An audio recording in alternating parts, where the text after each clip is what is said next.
First go to the file and choose open. Select the second image, click open. Now take the rectangular marquee tool and select the hand part like this. Take the clone stamp tool, then open window and choose clone source. Here enable the flip horizontal option. Hold the Alt button and select the eye like this.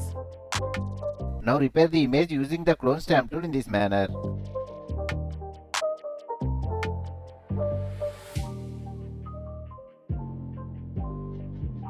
Open select and choose deselect. Let's see the final result.